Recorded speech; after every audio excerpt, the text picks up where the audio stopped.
Hi guys, so Priti Patel was asked a number of questions by a Labour MP surrounding the issues of Black Lives Matter. So let's hear what she had to say. But does the Home Secretary actually understand the anger and frustration felt by so many people? Does the Home Secretary recognise that this protest has been led by young people? Does the Home Secretary recognise that there's structural inequality, discrimination and racism in our country? Does the Home Secretary recognise that people want to see action from this government? My son turned 3 yesterday. I do not want to have to wait until he's a teenager before we see changes in this country. Will the Home Secretary and this government act now? Black Lives Matter, and we need to see this government doing something about that. I'd say to the Honourable Lady, I'd make a number of points actually. I've been very clear in my remarks about the level of injustice that is felt across the country, and that's been illustrated in what we've seen over the weekend and the very peaceful protests that have taken place. But I'm really saddened that the Honourable Lady has effectively said that this government doesn't understand racial inequality. It's not that they don't understand, it's that the government don't give a flying crap about it. Well, on that basis, Madam Deputy Speaker, it must have been a very different Home Secretary who, as a child, was frequently called a paki in the playground. A very different Home Secretary who was racially abused in the streets, or even advised to drop her surname and use her husband's in order to advance her career. And this is disgusting. But why did you join a party whose leader supports that type of behaviour? Boris Johnson is responsible for a lot of that type of language as well. So either that wasn't a problem for you or it was a problem for you. Which is it? A different Home Secretary recently characterised, if Madam Deputy Speaker I can say so, in the Guardian newspaper as a fat cow with a ring through its nose. Something that was not only racist but offensive, both culturally and religiously. So this is actually an image that it was a cartoon that appeared in the Guardian that featured her and Boris Johnson. But she decided to focus just on the image of her and claim victimhood.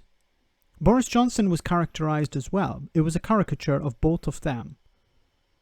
And she decided to choose just to focus on her caricature and claim victimhood. Oh my God, how can someone make an image of me?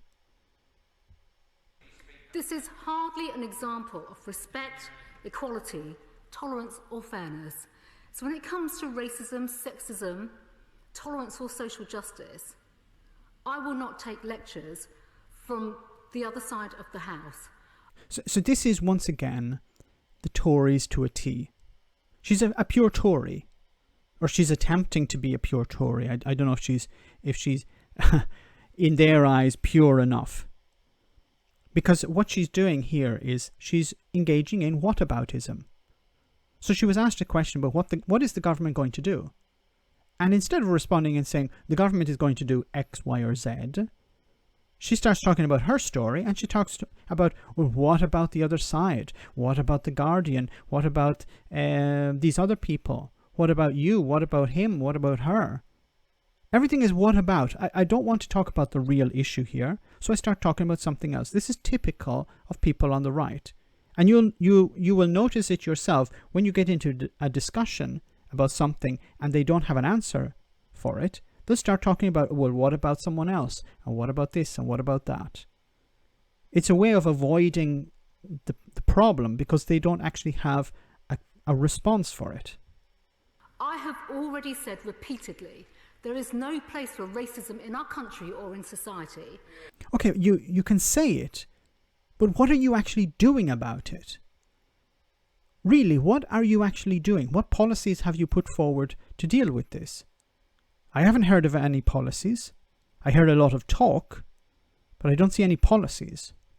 And sadly, too many people are too willing, too casually, to dismiss the contributions of those who don't necessarily conform to preconceived views or ideas about how ethnic minorities should behave or How the hell does she say this without a straight face?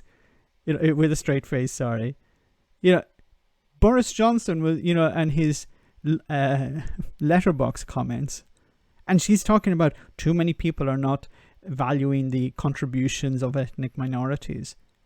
And she's sitting there as the Home Secretary to Boris freaking Johnson. Really? And she's able to say that with a straight face. I'm surprised she isn't smirking here. But she's able to say that and not laugh. Maybe she has a laugh after when as soon as the session is over, she runs out and she laughs her head off. Anyone who could stand there and say, this government cares about ethnic minorities and the other side is the problem, but not Boris Johnson or not our government. This, Madam Deputy Speaker, in my view, is racist in itself. And as I said earlier on, both in my statement and in my answers to other colleagues in the House, to combat the real inequalities in society and to end the gross disservice to many communities, Madam Deputy Speaker, across our nation who are subject to real and pressing inequalities, we must address these issues. We must address, so must in the future. When? Why haven't you addressed them already? What are you doing there? Why are you the Home Secretary if you're not doing anything? Are you there just because you're an ethnic minority, a member of the ethnic minority community, and you give the facade of actually caring? Boris Johnson was very clever. He thought, okay, I'll fill my cabinet with members of the ethnic minority communities to give the impression that I actually care about them. But he doesn't care about them, and they don't actually care about their own communities. Why? How can I say that? Because they haven't implemented any policies to help their communities. These are sensitive issues in an accurate and a responsible way by addressing prejudice rather than inciting and inflaming tensions. She's there just to be a front, an image for how disgusting the Conservative Party is. The Conservative Party don't give a crap about people from ethnic minorities.